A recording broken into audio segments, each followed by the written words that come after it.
अलग अलग जगह विशेष नवयुवक मंडल उप शाखाओं का विशेष बैठक आयोजित किया जा रहा है। तो मेरी बहुत इच्छा थी कि आपके क्षेत्र में भी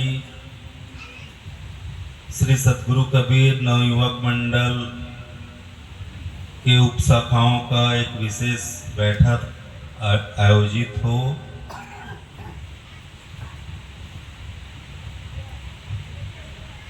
तो यह कोई मैं प्रवचन के रूप में आप लोगों से कुछ प्रवचन नहीं कर रहा हूँ, एक वार्तालाप,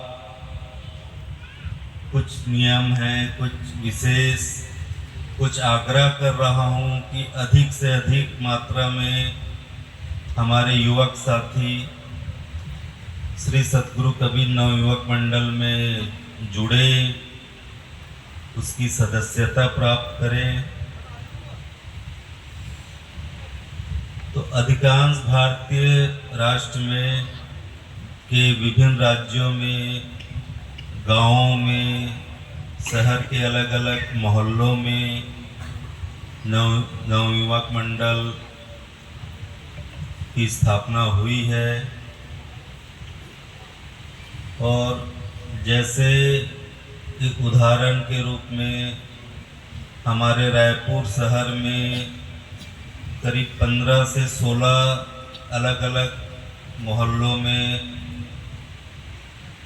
नवयुवक मंडल का गठन हुआ है और वो समस्त 16 उप शाखाओं को एक मिलाकर रायपुर परिक्षेत्र, रायपुर संभाग का एक बड़े रूप में भी गठन हुआ है।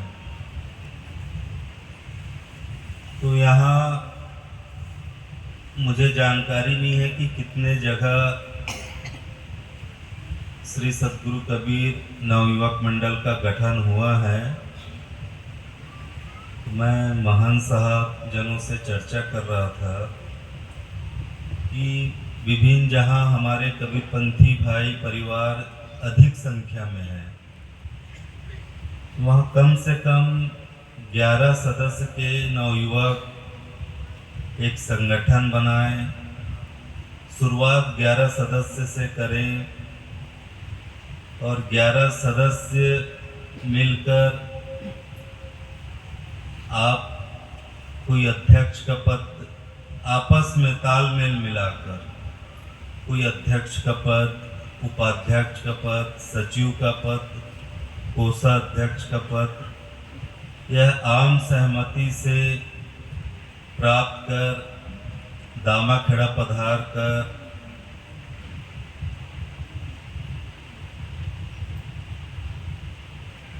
उसका पंजीयन कराएं। तो इसमें भी जो दामाखेड़ा से आपको पंजीयन प्राप्त होता है, दामाखेड़ा के लेटर पैड में बहुत बड़ी मान्यता है उसकी। कोई भी रजिस्टर्ड संस्था है, उसके अंतर्गत कोई उप शाखा आती है तो कहीं भी सरकारी काम, कहीं भी, तो उसका बहुत योगदान रहता है उस पंजीयन का। और दूसरा जो मेरा इस क्षेत्र में जगह जगह घूमकर युवकों से जो निवेदन कर रहा हूँ कि आप 11 सदस्यों का शुरुआत में नवयुवक मंडल का गठन करें। कई बार ऐसी परिस्थिति आती है कि हमारे सद्गुरु के ऊपर अगर कोई टिप्पणी कर देता है, गलत टिप्पणी कर देता है, तो जब तक हजूर साहब कुछ ना कमेंट करें या कुछ विरोध ना करें, तब तक हमारे आम कबीरपंथी सब जानते हुए भी शांत रहते हैं।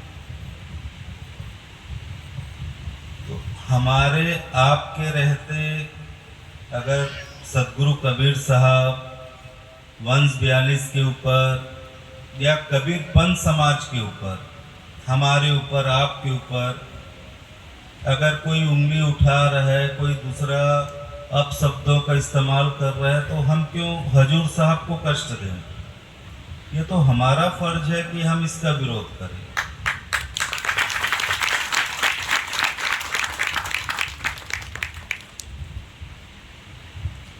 तो मैं जहाँ भी जा रहा हूँ तो मैं यही निवेदन कर रहा हूँ कि अगर शहर में जा रहा हूँ तो शहर में अलग अलग क्षेत्रों में लोग बसे हुए हैं, तो आप 11-11 सदस्यों का नवयुवक मंडल बनाइए। दामाखेड़ा आके पंजीयन प्राप्त कर, तो पंजीयन का बहुत बड़ा महत्व है। एक पंजीयन के आधार पे अगर कोई सामाजिक समस्या आ रही है, कोई कबीरपंथ के प्रति समस्या आ रही है, तो उस पंजीयन के आधार पे आप प्रशासनिक मदद भी ले सकते हैं।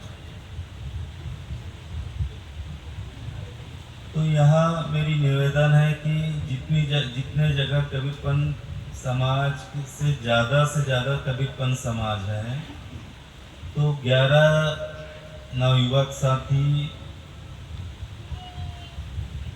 संगठित होकर 5 लोगों का जो पदाधिकारी का पद है, वो आपस में मिलकर अपना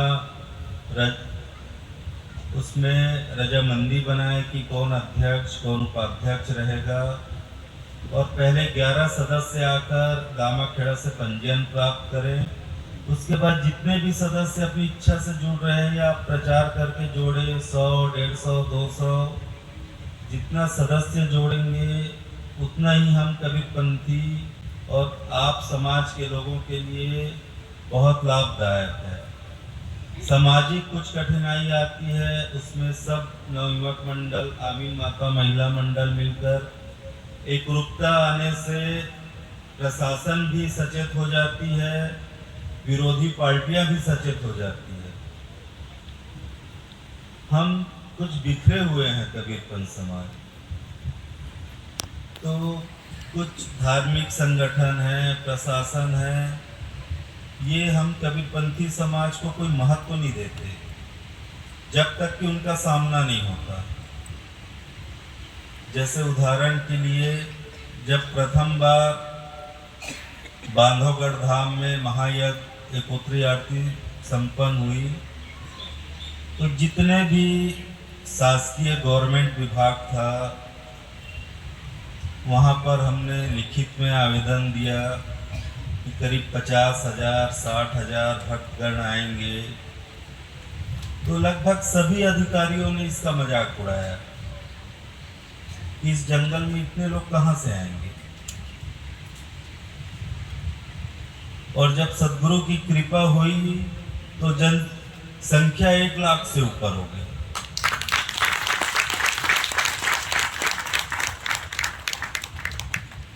ये 2002-2003 में हुआ था। उसके बाद फिर हर अग्रहण पूर्णिमा में दर्शन यात्रा होती है, जिसमें 20 से 25 हजार सामान्य रूप से शामिल हो जाते हैं।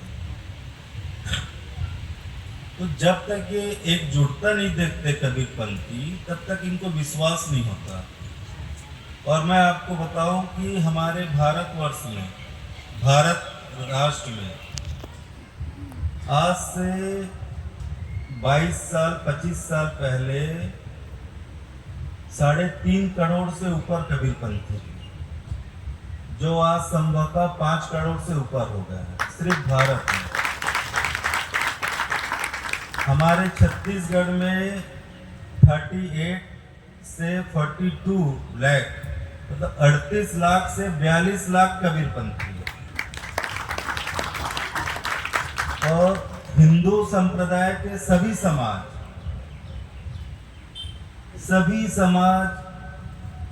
कबीर साहब ने कभी जात पात ऊंच नीच का भेदभाव कभी नहीं रखा। तो हमारे लिए तो सब एक ही हैं।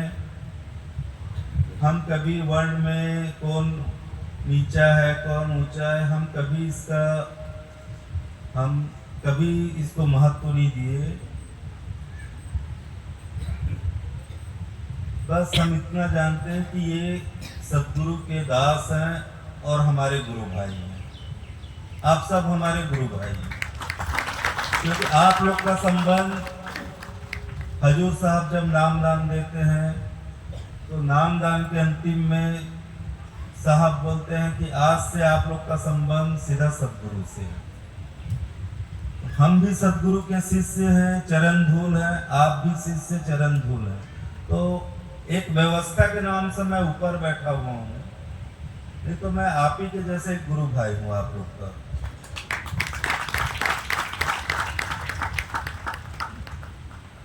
तो यहाँ की भी चर्चा हुई आपकी गुरु बथान की, तो एक पुराना आश्रम है, एक नया आश्रम है। तो महंत साहब जनों से मैं चर्चा किया, तो महंत साहब जन चाहते हैं कि यहाँ 2 नवयुवक मंडल का गठन हो। तो मैं महंत साहबों से निवेदन किया कि अगर सब मिलके एक ही संगठन बने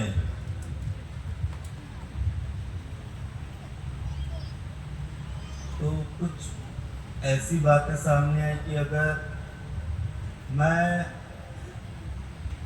इसलिए ये बोला कि अगर दोनों मठ में अगर मिल के अगर एक संगठन बनती है तो प्रेम बढ़ेगा, योगदान बढ़ेगा। लेकिन महान साहबों की राय है कि अगर 2 नवयुवक मंडल बनेंगे तो अपने 2 नवयुवक मंडल संगठन बनेगी तो अपने अपने आश्रमों के प्रचार प्रसार के लिए ज़्यादा योगदान देंगे। अगर दोनों मिल जाएंगे तो एक आश्रम का काम रुकेगा, दूसरे आश्रम का। तो उनकी भी बात उचित लगी। ये भावना तो जो नवयुवक मंडल जो बनेगी तो उनके सदस्य लोगों के ऊपर है कि वो दोनों आश्रमों को बराबर का दर्जा दे।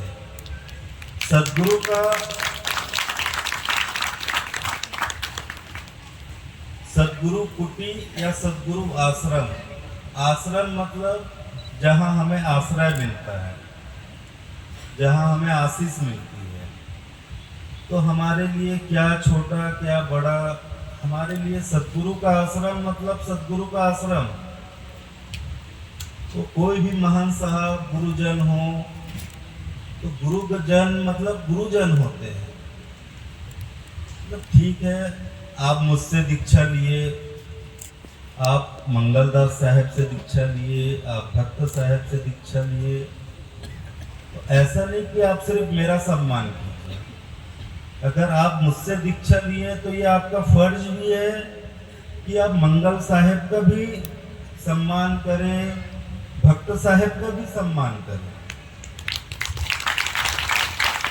ये आप लोग की गलत भावना है कि नहीं हम भानु प्रताप साहब से दीक्षा लिए तो हम खाली उनका ही सम्मान करेंगे, हम मंगल दास साहब से दीक्षा नहीं लिए तो हम उनका सम्मान नहीं करेंगे। ये गलत बात है। गुरु गुरु में भेद मत कीजिए, क्योंकि वंश गुरु सदगुरु के ही साहेब के ही रूप है और वंश गुरु द्वारा ही इन्हें आशीर्वाद प्राप्त है। तो वंश गुरुओं की शक्ति में आई है, स्थानांतरण हुई है। तो सब गुरुओं को एक बराबर देखिए। और मेरी राय तो यही थी कि क्या छोटा क्या बड़ा आश्रम, गुरु आश्रम है, सदगुरु का आश्रम है।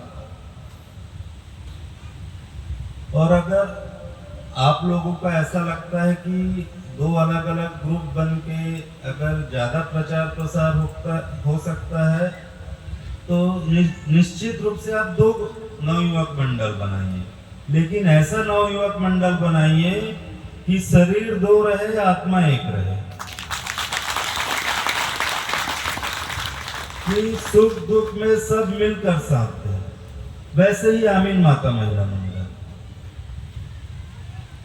और श्री सदगुरु कबीर नवयुवक मंडल, आमीन माता महिला मंडल का सिर्फ हमारे कबीर पंथ समाज के लिए नहीं, जो भी समाज है जो सात्विक रूप से है वो सभी समाज के धार्मिक कार्यक्रमों में आप उनकी मदद कीजिए। गरीबों की मदद कीजिए,